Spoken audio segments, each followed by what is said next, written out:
Hi everyone, how's it going? Welcome back to the Gravediggers series here with Partizan Belgrade. We've got two games today. We've got a Champions League game and we've got the derby against Red Star. We've had a really impressive run of form. We had a few last little bit of transfer business that went on. And we're currently sat top of the table, way out with a significant goal difference benefit.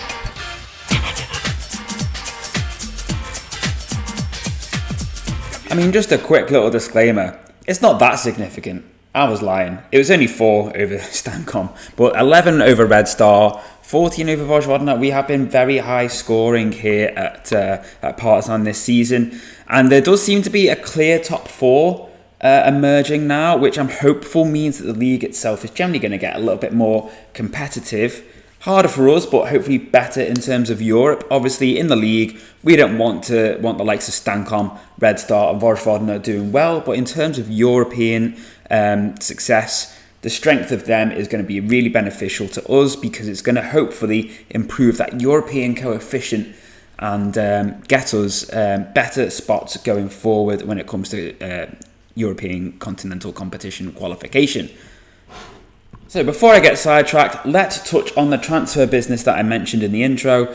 So you may remember that we talked about the likes of Guillaume Gaspar and Iñaki Angulo. Now, Southampton bid for Gaspar for 15.75 mil, and the board were like, we're accepting it because we think it's too good a deal to turn down. I could, if I'd wanted to, have tried to appeal against it, but as we said, we were already planning on letting him go at the end of next season and promoting Jose Mikhail, or Michael, as we've been calling him. So I was like, I'm not going to fight it. 15.75 mil is a really good bit of business for Gaspar, who we cost us 5.75 mil. So I was quite happy to take the 10 million profit on him. Before we got into Angulo, Mirko Shivjovic, he was someone we'd signed for pretty cheap, I think, from Macfa, I think it was. For 155k. Brentford came in and we managed to negotiate it to 1.3 million.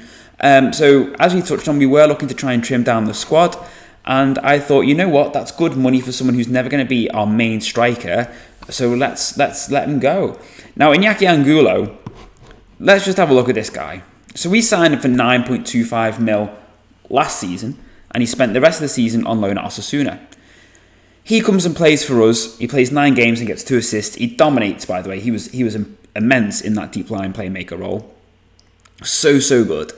We were finding off bids from the likes of Liverpool, as we touched on. They were lowballing like 6-7 mil, and I was like, nah, we'll just keep him. We'll just keep him.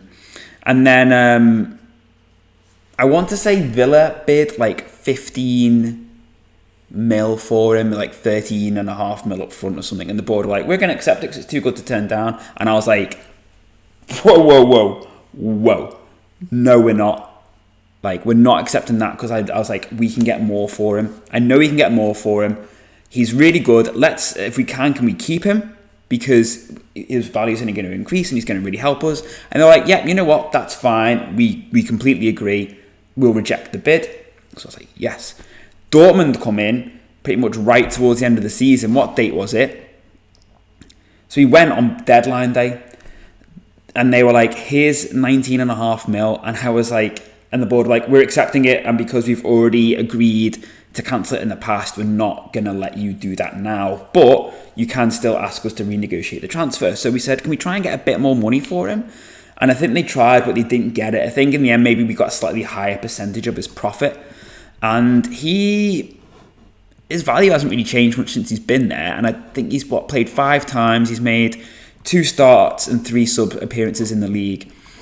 And then a couple of other little sales that happened. So Stefan Vidakovic is a player who's come through our dev centre. He's maybe been playing for the Teleoptic team, which is our like feeder affiliate partner club, like lower down in the leagues basically.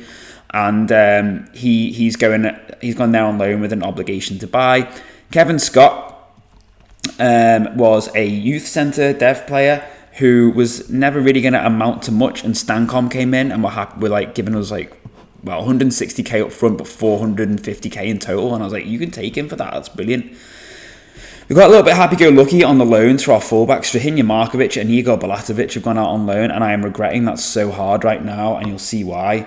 But in terms of incomings, we signed with Angulo leaving and Who else? I can't remember. Anyway, this guy came up, Christian Mazzanti, and or Mazzanti it might be, because of the two Zs. Anyway, we signed him from River Plate for $4.5 million. Decent looking midfielder. We can't actually register him at the moment because I didn't realise he was in our youth team and he wanted to go out on loan. That was part of his sort of promises. So I didn't stress so much with the registration window, but then the loan window closed and I couldn't register. Basically, he's been playing in the under-19s and I now can't register him until the next registration window. And then this guy came up as a free signing from Riga. Dimitris Petrovs, Latvian deep line playmaker. Now his star rating is terrible, but I was like, for free and with these attributes, he can be a really good rotation deep line playmaker option for us. I don't know if the stars are being skewed by the fact that he's injury prone and lacks consistency, but he's still young, and I reckon we can hopefully try and sort of ease them out, really. The eagle-eyed of you will have noticed that Filip Kostic also left for, about £250,000. Now, he came to me saying, I want a new contract. And I was like, you're 34, you've got 2 years left on your existing deal. I wasn't planning on giving you a new contract. I was just going to let your contract run out. He was like, no, I want a new deal. And I was like, well, okay, what do you want? He wanted 50k a week and he was already on 21. And I couldn't afford it anyway. But I was like, I'm not giving you that. I'm not giving you that. And Anderlecht came in and I was like, you know what? 250k for an aging 34-year-old left back essentially for us. Obviously, he could play at wing if we wanted him, but we used Jovic there, who's not even that great at tackling. I was like, off you go and good luck, thanks. And he's earning 17.75k a week out at Anderlecht, and he could have stayed earning 21k a week with us and been playing in the Champions League, whereas Anderlecht they are also playing in the Champions League, to be fair, but they're currently towards the bottom. You'll see we're 25th. We'll touch on the schedule in a minute. We won one, lost one, and we'll get into that. In terms of the league, as we said, we are currently sat top, 1 point clear of Stancom, 3 clear of Red Star, who we are playing in today's episode. We're already 15 games in, and it's not even the end of October yet. So we've already played one round of fixtures, essentially. We just haven't played Red Star yet, but we've played Javan Matis twice. And then, we're playing Teleoptic in the Cup, which is a bit of a rogue move. I didn't think that would be possible, but apparently it is. And then in terms of schedule, so you saw us after the 8-2 demolition of Rad. We then went on to go on a massive, massive winning streak in the league, breaking the league record with 11 wins in a row. And then we played Leipzig. Now, this is a game, I'll show you the stats. It's very, very frustrating. I'm more annoyed at myself, to be fair, than I was with the team, which, sounds stupid because it's a digital thing and why should I be making that sort of statement. But basically, I think I was guilty of showing too much respect to Leipzig. So you'll see on the face of it, the team itself looks the same. I played Benkovic thinking, he'd been a little bit injured, a little bit out of fitness when he started. So I've been rotating him in and out. But I played him over Illich because he's on paper, he's a much better defender. He was awful. Now, I don't know if that was just because he wasn't sharp enough yet, but he was terrible. So bad. Lukic was just coming back from injury, but we played him alongside Milicic, who, as you can see, got sent off. Now, the 3-0 defeat, I felt, when you look at the stats and the context, is a fair result. The sickener was the fact that 2 of those goals came in the last 6 minutes, with a penalty from Werner and a sort of tap-in from Seshko, after Milicic had been sent off for 2 yellow cards in quick succession. Now, when I say I was annoyed at myself for showing too much respect, I changed this double pivot. So I played Lukic as a deep line playmaker on support and Milicic as a ball-winning midfielder. Whereas usually we have, I think he was on defend, and Lukic I think was on defend actually. If I just said that, I can't remember. So the reason for that was they were playing Nkunku as the number 9. Now, I was kind of presuming Pep Guardiola, just for context, everyone, is the Leipzig manager. He's probably going to be a false 9 or a deep line forward to make the most of his playmaking ability. And that is definitely what seemed to be the case. He was dropping deep quite a lot around here with Werner and Moussa Diaby bombing on, with Olmo and Pobega also sort of providing that support. Now, obviously, they also still have Olmo. So I was like, right, I want a decent, solid, secure double pivot to screen my defenders just to give them that little bit of extra protection. What it did, though, as you can see, is it sacrificed a lot of attacking outlet for us, and Jovic, Ristic and Bender all really suffered for that because we didn't have that deep line playmaker pushing up here, which they tend to do even when they're on the support in the number 6 role, the CDM role, and we didn't have that Segundo Volante on attack making those runs forward. So fast forward a few weeks to playing Athletic Club Bilbao, and we win 2-0, and as you can see, look at the stats, so much better in terms of chance creation. And that's because I literally just left the tactic as it was. And I will show you the goals, because Ziga Stresh's goal was pretty nice. And also, it highlights with the Vucic goal just why I love this Segundo Volante role so much. It's so good. We do need to talk about Vucic, because he is having a really good season, considering his attributes aren't that great. But there, he gets the first goal with a lovely attacking header from the Ristic cross. And then we've got a lovely goal here from Shreš. Stridi coming in for Jokic because off the bench. And Shreš also off the bench with a beauty held into the top corner. And this is the guy who I said I wanted to be Serbian manager so I could call him up for the Serbian team. But instead, he got called up for the Slovenian team because he had split nationality, as you can see just there. But he is looking a really good player. I think we could have a bit of a gem on our hands with him, to be honest with you. If we develop him right, he can cut in off the left, or he can play through the middle. And to be fair, he can also play off the right and up front. But we will mainly be using him on the left and in behind to sort of rotate him with Jovic, Yildiz and Alexic. Now, after the Leipzig game, we lost our first game in a long time against Spartak Subotica. Now, what Potato Skin doesn't show is we had 2 goals disallowed, one from Dela Basic and one from Ristic. And, we dominated there. He scored with an XG of 0.33. Well, they scored from their 7 shots generated an XG of 0.33. So their actual goal will have come from a much lower XG chance than that. Possession-wise, we dominated. It was just one of them. I think after the Leipzig defeat, I think the players were maybe just thrown off a little bit, or maybe it was just one of those things, because in the past, this Spotica game is exactly the sort of game we have lost. We then responded nicely. We beat Matters 3-0. Had an unfortunate draw against Radnički 1923. Beat Athletic Club, as we touched on. Demolished TSC. Drew 1-0 with Vojvodina, and now that leads us nicely to the Lyon game. Now, I did say we would talk about Tomislav Vucic. Attributes-wise, certainly technical-wise, he is no superstar, but he is weighing in with some serious form. As you can see there, actually, 1 goal in the league, 4 assists, and 1 goal in 1 Champions League appearance in that Segundo Volante role. And I've been really impressed with him. Really, really impressed. Considering he's technically not that good, and I think he's definitely got room to grow at the age of 19 still, and be really interested to see if he can develop and continue to be a really useful player for us. I do worry that his technical ability might limit that, but as he's going at the moment, he's doing really, really well. And then Ristic, we're also going to talk about with his 13 goals in the league, and awesome, doing really, really well, scoring some really nice goals as well. He's now wanted by Real Madrid, and he is sort of really stealing the limelight from Dela Basic, who's been pretty poor this season, to be honest with you. And Stan Bender has also been a little bit slow out of the blocks as well. As you can see, look at his last 5 games, an average of 6.6. Look at Dela Basic, he had a 9.6 when he got a hat-trick against TSC. Otherwise, he's been pretty poor. Now, I said I was annoyed at myself about letting Bulatovic in particular go out on loan.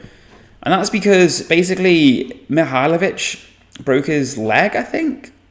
Was it broken ankle? So he's out for a long time. And then Victor Rogan also just picked up a 6-week calf injury. So I'm having to play Benkovic at right back, and he's really not good at that. But our only other option is Adarito Gomez from my young team, who also is not great. So, I could have really done with Bulatovic. I got a little bit carried away thinking, great, he'll go and get loads of game time, which he has done, and he's developing really, really nicely. It's worked a treat for him. But, bit of a disappointment. I think I'll probably play Alexic over Shreš, because Alexic is just that little bit better. He made his international debut in the last international break and scored twice, which was really nice. But otherwise, it's going to be Bender up top, Jovic, Alexic, Ristic in behind, Lukic, Vucic in the midfield pivot, with Jokic, Mikhail, Ilic and Benkovic. Now you might think, oh, you're playing Ilic over Burns. Well, Burns is still coming in for his fitness tests, and he is also not sharp enough. And Ilic has been great. And I know a couple of seasons ago we were probably on the verge of selling him, but he has been really, really good. And considering he's in like 2-star rated, 2.5-star rated, he's weighing in with decent average match ratings. Lukic has been inspired. Everyone's been great. Now a win here would actually take us above Leon, who are on 4 points in 10th. And if we can get the win, we'll jump into 6 points. And I'm not sure where that'll leave us on the table. Faris Yusufu has been top draw. Really, really good. We're playing against the Leon team who've still got the likes of Awar. I think, did they re-sign Toussaint? He was at Hertha Berlin. I don't know if he came from Leon. They're missing Maxence Kakare. They've got Hector Bellerin, who I imagine is probably fairly aging now. So I'll be interested to see how he is physically up against Jovic. But and they've got Nicholas Hedl in goal, who he looks brilliant. He looks a really good keeper, actually. He's not in a new gen either. Jovic is in. He's definitely onside. I will not take it if he's offside. I will not accept that. I think he timed his run perfectly coming back there. It looks like it's been given. Jens Petter Hauger, they've also got him as well. And that's not Renato Sanchez. Yeah, he's onside. Cuts inside, lovely. Fires it in past the keeper. And there's me just raving against Hedl. Raving against Hedl? Raving for Hedl. Not raging against Hedl.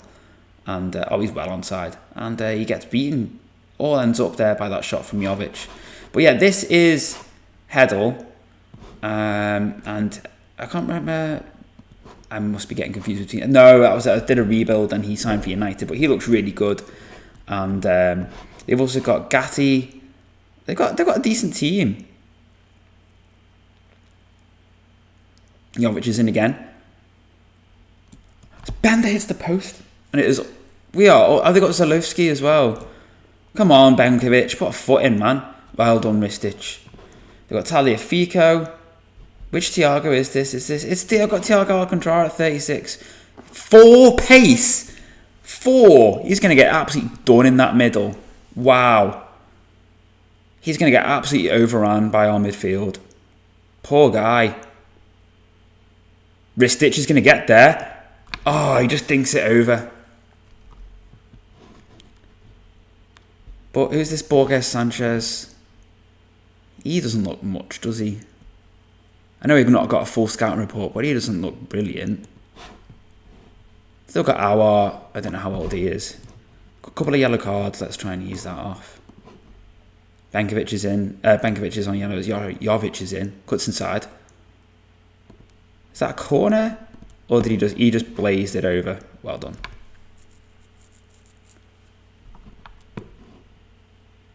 This will put us into the lofty heights of 8th in an automatic qualifying spot. I haven't actually told you who else we've got to play. PSG, Borussia Dortmund and Man City are in our draw, as well as Nice, who I think if we can beat Lyon, we can definitely beat Nice. So I followed the assistant's recommended team talk, and the players hated it. They seemed uncertain and unsettled. I basically told them, go and basically prove the media right, go and show them what we're all about, You think they'd be like, yeah, let's go? No.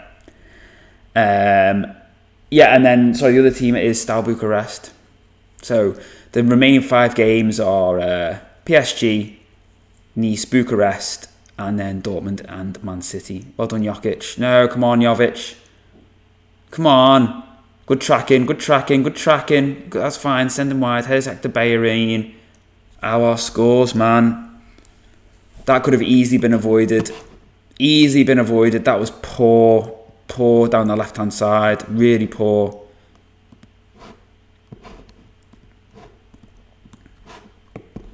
Ristic is picking up a bit now. We've got Del Basic on the bench. Benkovic. If for Bender, I'm thinking for Del Basic. Michael. We'll just stick with Michael. Vucic having another good game alongside Lukic. We've got decent options for Alexic if needed on the bench as well. We've got Shresh and we've got Jose Maria and Alcalde, I think, as well. Go on. Come on, Stan. Come on. Oh, my word, Stan. You got to do better. Ristic keeps it alive, though. Feeds it back. Vucic's shot is deflected over from Toussaint. I think I will take Ristic off for Lomolina Deirao. Oh, I can't bring on Lomolina Deirao because he's injured. Okay, let's leave it at that for now. Bender's header. I could put Jovic there, actually. And I could put Yildiz on the left.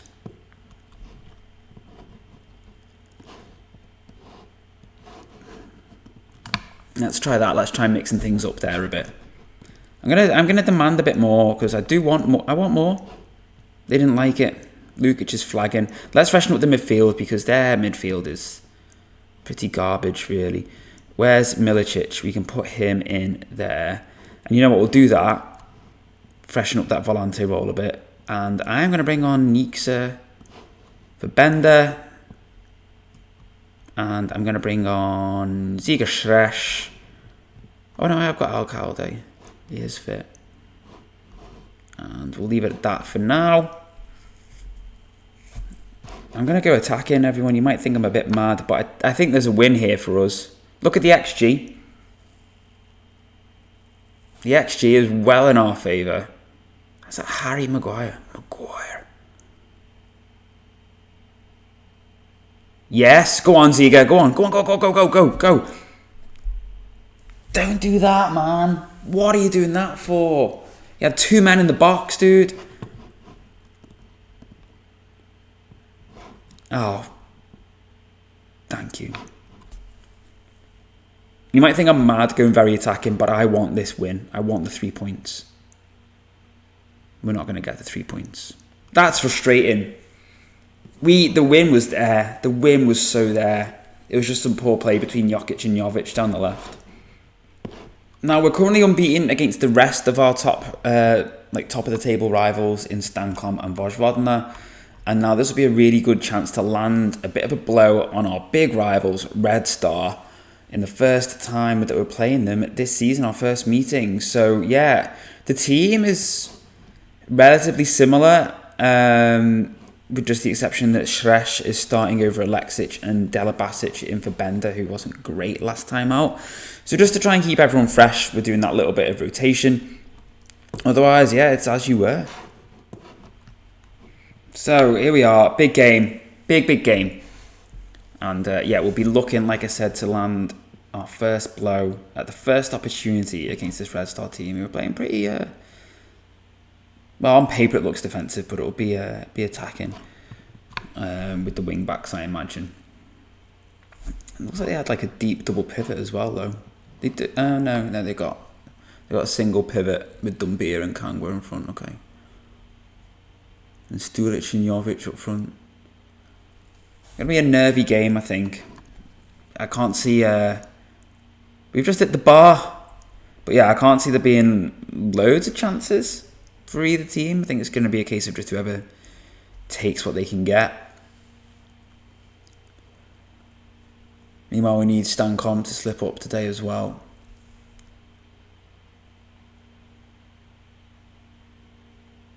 Jokic is booked already.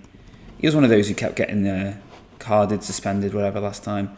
Delabasic who just had a shot to save. Sorry you missed it, everyone. I was telling Jokic not to get himself sent off, hopefully. Stankom are obviously winning because they've now jumped over us. Shresh just goes over the bar. And all the highlights so far are coming our way.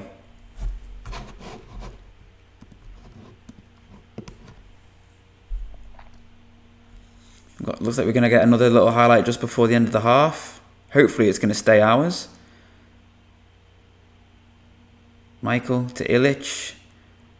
Finito, Benkovic. Lukic plays it around to Ristic. Feeds it through for Delbasic. Oh, it's going to be tight, everyone. It's going to be really, really tight.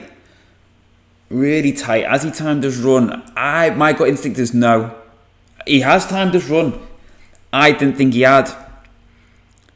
I didn't think he timed his run well enough then. But, oh, it was the right back had dropped. I think the right back had dropped and ruined their offside trap. Well, either their right back or their right-sided centre-half. But, ooh, I don't know. I think those lines didn't look right unless I looked at them wrong. But, hey, we'll take it, everyone. I mean, they've not had a shot on target yet, so we'll run with that. Puts us back top of the table, 1 point clear of Stankom, 6 clear of Red Star, 5 clear of Vojvodina. Or is it? This is one thing I'm wondering. If you are Serbian, is it Vojvodina or is it Vojvodina, as I'm pronouncing it? If you wouldn't mind letting me know, that'd be great. Ah, Luka Jovic, man. Oh, 1-1. Mihailo Ilic's mistake. What did he do? What did he do? Poor head. Okay, just a poor header. And he doesn't follow Jovic.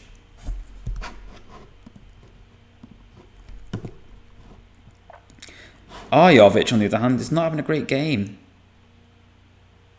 Ugh, right. I think I'm going to keep Shresh on. I'm going to bring Alexic on.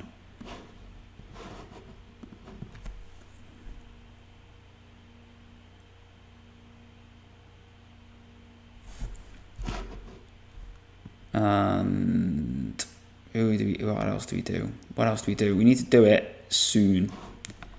So we're going to bring on Kenan Yildiz.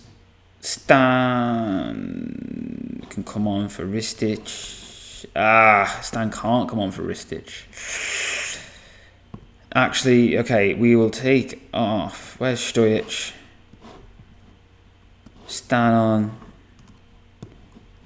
And there's Milicic. I'm going to go attacking.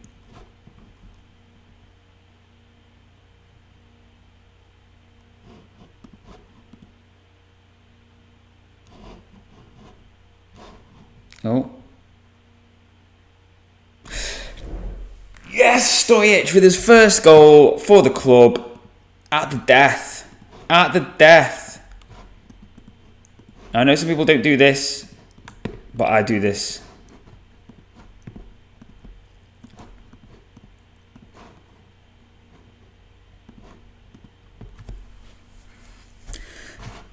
Commentator saying that has to be the winning goal. Well, we certainly would hope so.